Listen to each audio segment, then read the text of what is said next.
Hey YouTube, how's it going? It's KB Baby here, and today we're going to be talking about something, kind of short, kind of simple, but a little disappointing, but also, it is probably, for the most part, good news, and that's that Dr. Disrespect has basically resolved all of his legal issues with Twitch, and he's moving on.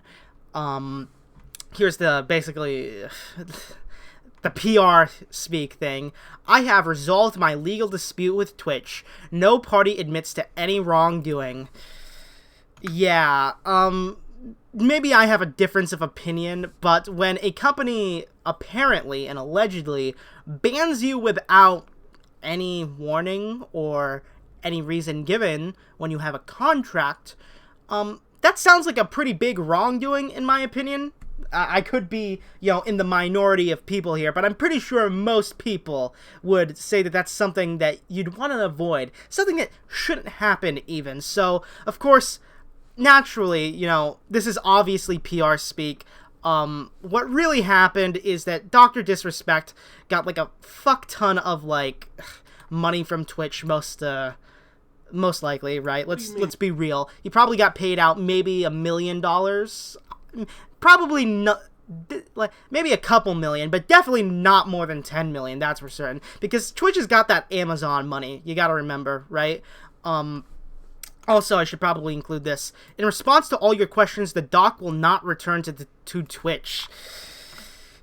So yeah, on the one hand, it does kind of seem like, that Dr. Disrespect kind of bent the knee to Twitch, but on the other hand, you gotta also realize that what was he really planning to do? Throw a bunch of money at the screen to have Twitch begrudgingly, let him back on the platform? People don't go for precedence for a reason. People want money. There's a few, a lot of these influencers, especially Dr. Disrespect and gaming YouTubers, aren't really ideological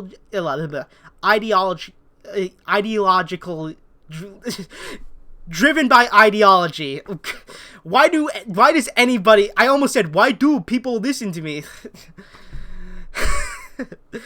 But yeah, people that are more driven by ideology, they tend to go for precedence in court, because, they're driven by their ideology. It's not really about money at the end of the day, and for Dr. Disrespect, it was probably just a business move.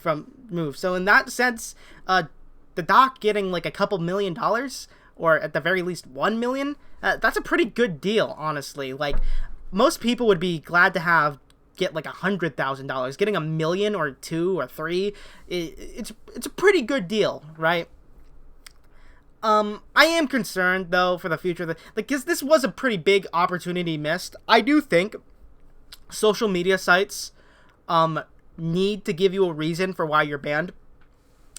And, I'm usually pretty business-sided, I'm pretty much keep it in the hands of the business, right? But on the other hand, it's so obvious that none of these social media sites make money at all. So, when I say, do what's best for the business, do what makes you most money, well, that doesn't really apply into this scenario, does it? Because these social media sites don't make money.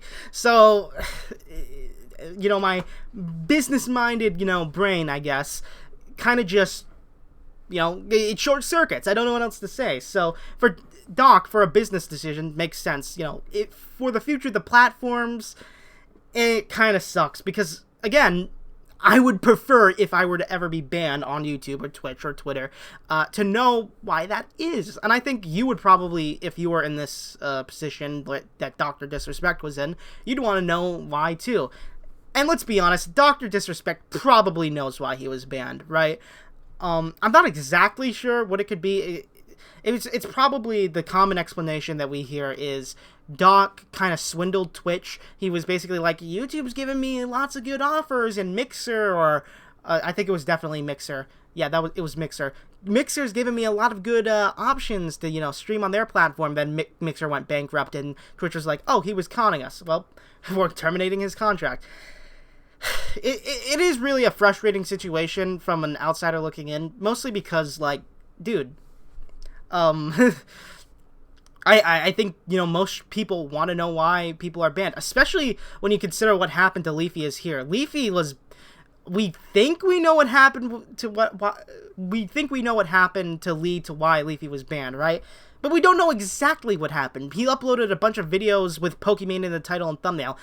Half of them, even more than half of them at the very least, weren't even about Pokimane. I think the first 2 or 3 were, and then the rest were, like, jokingly, ironically putting Pokimane in the title and thumbnail to, you know, get, like, as a joke to get, like, money. As a joke, like, as a form of irony, like, haha, Pokimane in the thumbnail. Anyways, here's Omni. What do you mean by that? Like, yeah, that's pretty much, you know, everybody's reaction at the moment. Like, what? It really is a nothing burger, kinda, like, at the moment. Who's really, like, looking at this Twitter post and being like, damn, I feel like we know, I feel good about this as a solution. And I think I'm gonna wrap it up here, because this video probably is a little too long as it is, because it's just a Twitter post, let's be real. It's just a short story. And, I ultimately think that, in the grand scheme of things, stuff like this does kind of suck for the average consumer, because, like, I think knowing why you're banned's a pretty good thing, arguably, especially, you know, where Leafy is banned and will always be banned no matter what happens, and he doesn't have an explanation for why he's banned. Yeah, I think that's pretty fucked up. I think that should not be a precedent set by these social media sites. I think you should have a reason for why these people are banned in a world where social media sites make money and thus, you know, have a profit incentive to do anything instead of an ideological incentive. I got it right that time. Wow. At the end of the video, I get it right. Unbelievable. That is outrageous. Yeah, these social media sites basically operate with ideology and, I guess, political interest in mind, because it's like, sure, on the one hand, it is a game to see, you know, if they can mitigate the loss, but on the other hand, it's like, it's so stupid. Like, just tell us why people are banned. It's so outrageous. Come on. Anyways, this video was probably longer than it needed to be. I've been KB Baby. God bless your soul. Stay rad. Don't be radicalized. And yeah, I'm signing out. Peace.